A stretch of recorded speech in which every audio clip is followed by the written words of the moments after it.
school পঢ়া নাই শুনা নাই সব বৰবাদ উচ্চতিলোকক মাটি দিব লাগিব উচ্চতিলোকক মাটি দিব লাগিব এখন হল এই অসমখন হল আমাৰ আজান ফকীৰ আৰু আমাৰ শংকৰদেৱৰ দেশ আৰু দ্বিতীয় কথা হল কি ইয়াত লাচিত বৰফুকন আৰু লগতে বাঘ হাজৰিকাৰ দেশ ইয়াত সবৰে অধিকাৰ আছে হিন্দু মুছলিম সবৰে অধিকাৰ আছে গতিকে লখিমপুৰ প্ৰশাসনে আৰু লগতে এই বিজেপি চৰকাৰখনে যেনে 4 দিন সময় বান্ধি দি এই থলুৱা ৰাইজসকলক যুগ ধৰি বাস কৰি অহা এই ৰাইজসকলক 4 দিনৰ ভিতৰত উচ্ছেদ কৰি তেওঁলোকৰ যি অৱস্থা কৰিলে গতিকে ইয়াৰ আমি ঘূৰ বিৰোধিতা কৰিছোঁ ভৱিষ্যতে বিজেপি চৰকাৰক আমি হুকাই দিছোঁ যাতে কোনোদিনে যাতে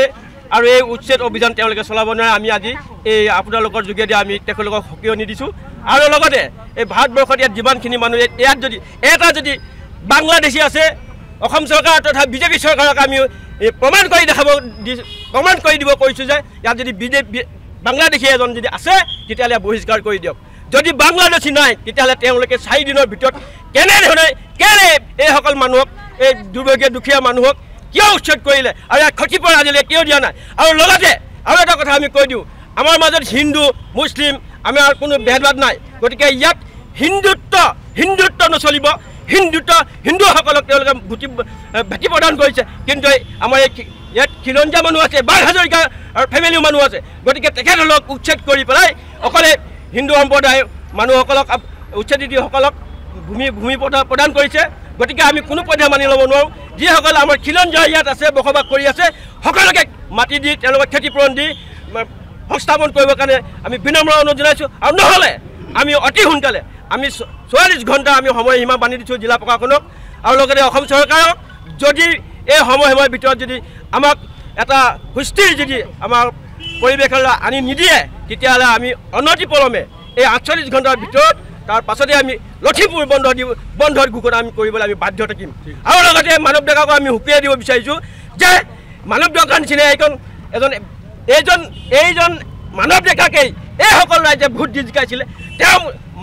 মানৱীয়তাৰ খাতিৰত তেওঁ 4 দিনৰ ভিতৰত এই বাৰিষা বতৰত এনেধৰণৰ কৰ্ম কৰিছে তেওঁক আমি নিন্দা কৰিছোঁ আৰু সাজু হৈ থাকিব কৈছোঁ নেক্সট 26ত তেওঁক আমি যিমান পাৰোঁ আমি পৰাজিত কৰিবৰ কাৰণে আমি চেষ্টা কৰিম ক'বলগীয়া আমাৰ একোৱে নাই আজি আমাৰ যিখিনি চৰকাৰৰ ফালৰ পৰা আমাক ক্ষতি কৰিছে সেইখিনি ক্ষতি কৰাৰ বিনিময়ত আমাক আজিলৈকে একো খা খবৰ এটা লোৱা নাই আজিলৈকে একো এটা আমাৰ সিদ্ধান্ত দিয়া নাই আমাৰ যিখিনি অত্যাচাৰ কৰিছে সেইখিনি অত্যাচাৰ অকল আমাক মুছলিম বুলি কৰিছে ৰাস্তাৰ মাজত বহি আছো একেলগে অসমীয়া 11শ মানুহে মাটি পালে 12শ মানুহে মাটি পালে আমি কেঁচুৱা ল'ৰা-ছোৱালী বেমাৰত কুকুৰৰ লগত শুই আছো সেইখিনি কি চৰকাৰে দেখা নাই আমি কি খিলঞ্জীয়া হেৰি আমি বাংলাদেশী নি তাৰ বাপেকৰ দাঁত গজিব লাগিব আমি যদি বাংলাদেশী হ'বলৈ হয় হিমন্তৰ বাপেকৰ দাঁত গজিব লাগিব আমি বাংলাদেশী হয় যদি আমি বাংলাদেশী আমাক ওপৰত কিহৰ ইমান এই ল'ৰা-ছোৱালী স্কুল পঢ়া নাই শুনা নাই সব বৰবাদ কিহৰ ইমান অত্যাচাৰ আমাৰ ওপৰত আমাৰ ওপৰত কিহৰ অত্যাচাৰ চলিছে আমি চৰকাৰী মাটিতে আছিলোঁ মানুহজনক লৈ মেডিকেলত এডমিট হৈ আছিলোঁ দুটাকে ল'ৰা-ছোৱালী লৈ মেডিকেলৰ পৰা এডমিট হৈ ৰিলিজ লৈ ঘৰ আহি সোমাইছোঁ নটিছখন আহি পাইছেহি অকলে টিংখিনি বেৰখিনি চাইড কৰি লৈ পেলাই ঘৰ দুৱাৰ চব ভাঙি দিছে ক'ত যাম ল'ৰা-ছোৱালী লৈ বজাৰ ঘৰত পৰি আছোঁ মানুহ এজন জীয়াই থকা যিটো অধিকাৰ অন্ন বস্ত্ৰ আৰু বাসস্থান এই 3টা মৌলিক অধিকাৰ আজি চাওক লখিমপুৰত যি উচ্ছেদ হৈছে এই উচ্ছেদৰ পিছতে এই মানুহখিনি কেনেধৰণে ক'ত আছে কিন্তু এইটো কিন্তু লখিমপুৰ জিলা প্ৰশাসন আৰু আমাৰ ইয়াৰ কোনো ধৰণৰ বিজেপি চৰকাৰখনৰ কিন্তু গুৰুত্ব নাই আমি হিমন্ত বিশ্ব শৰ্মাক কৈ দিবলৈ বিচাৰিছোঁ এইখন হ'ল শংকৰ আজানৰ দেশ এইখন হৈ গ'ল হিন্দু মুছলমান বাই ইয়াত হিন্দু মুছলমানৰ কথা নাহে সকলোৰে মৌলিক অধিকাৰ হিচাপে 3,40,00,000 জনসংখ্যাৰ এজন আপোনাৰ মুখ্যমন্ত্ৰী তেওঁ এইটো দায়িত্ব আজি আমি দেখিবলৈ পাইছোঁ লখিমপুৰ জিলাত কিছু মানুহক তেওঁলোকে বাছি পিনি মাতি দিছে আৰু যিবিলাক খিলঞ্জীয়া সংখ্যালঘু লোক আছে তেওঁলোকক কিন্তু তেওঁলোকে দিয়া নাই আমি কৃষক মুক্তি সংগ্ৰাম সমিতিয়ে আজি আয়ুক্ত কাৰ্যালয়ৰ সন্মুখৰ পৰাই কৈ দিবলৈ বিচাৰিছোঁ সকলোকে মাটি অধিকাৰ দিব লাগিব সকলোকে যদি মাটি অধিকাৰ নিদিয়ে তেতিয়াহ'লে কৃষক মুক্তি সংগ্ৰাম সমিতিয়ে কিন্তু উচ্ছেদৰ বিৰুদ্ধে কিন্তু হিমন্ত বিশ্ব শৰ্মাকো কিন্তু শান্তিৰে থাকিবলৈ দিয়া নহ'ব তাৰ মাজতে এটা কথা ক'বলৈ বিচাৰিছোঁ হিমন্ত বিশ্ব শৰ্মা ডাঙৰীয়া আপুনি যিটো ধৰণে বলডজাৰ চলাইছে সেইদিনাখন গুণগুণ চেতিয়াৰ পথাৰখনতো আপোনাৰ বলডজাৰ চলাইছে আপোনাৰ বলডজাৰ আপুনি কৃষকে খেতি কৰা ধানৰ চাউলকেইটা খাই আপুনি শক্তি লৈ অসম ভ্ৰমণ কৰি পিনি মানুহৰ মাজত ভোট ভিক্ষা বিচাৰি ফুৰিছে কিন্তু এই বলডজাৰ 2026 চনৰ আগত এটাকে কিন্তু ধানৰ গুটিৰ নিচিনাকৈ আপোনাৰ ওপৰত পাৰিব আপুনি মনত ৰাখক আৰু হিমন্ত বিশ্ব শৰ্মা ডাঙৰীয়া আপোনাক কৈ দিবলৈ বিচাৰিছোঁ আপুনি কিন্তু অমানৱীয় উচ্ছেদ বন্ধ কৰক চৰকাৰী মাটি কোনোবাই দখল কৰিছে তাত আমাৰ ক'বলগীয়া নাই কিন্তু অন্ন বস্ত্ৰ বাসস্থান জীয়াই থকা অধিকাৰ আছে সেইখিনি কিন্তু আপুনি প্ৰাপ্য দিবই লাগিব আৰু যদি নিদিয়ে তেতিয়াহ'লে কিন্তু 2026 চনৰ আগত আপোনাকো কিন্তু শান্তিৰে থাকিবলৈ দিয়া নহ'ব তাৰ মাজতে মানৱ ডেকাকো কৈ দিবলৈ বিচাৰিছোঁ আপোনালোকে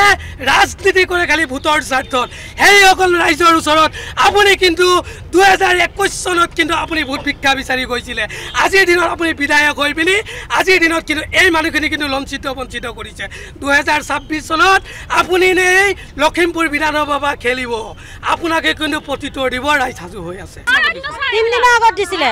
26 তাৰিখে আপোনাৰ নটিছখন দিছিলে নটিছখন দিয়াৰ পিছত ক'লে 4 দিনৰ সময় দিছোঁ তোমালোকে নিজে খালী হৈ যোৱা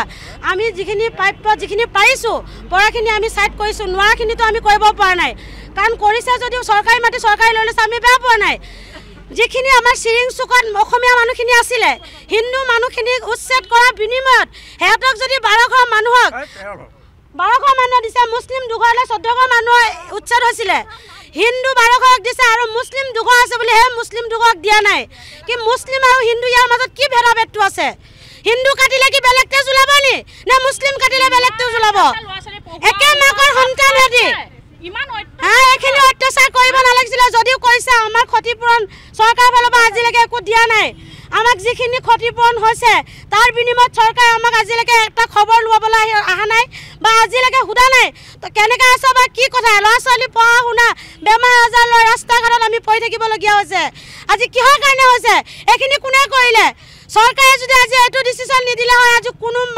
মানুহৰ অধিকাৰ আছিলে নি আজি এইখিনি কৰিবলৈ কাৰো অধিকাৰ ক্ষমতা নাছিল আজি ৰাইজে এইখিনি চৰকাৰে এইখিনি কৰিলে ৰাইজৰ মানুহক ইমান অত্যাচাৰ কৰিলে এই অত্যাচাৰৰ ওপৰত আমাক কিয় কি দিব আমাক আজি চৰকাৰী মাটিতে আছিলো আমাক কোনোবা বেলে অলপ ব্যৱস্থা কৰি দিব লাগে 10-12 হ'বলে হ'ল হা বাহিৰ ৰাস্তা মুখত পৰি আছো এটোপাল পানী খাছে না মানুহখিনি হুদা নাই একেলগে মানুহক পটা মাটি দি দিলে হা কিহৰ অন্যায় আমাৰ ওপৰত ইমান আমাৰ ওপৰত কিহৰ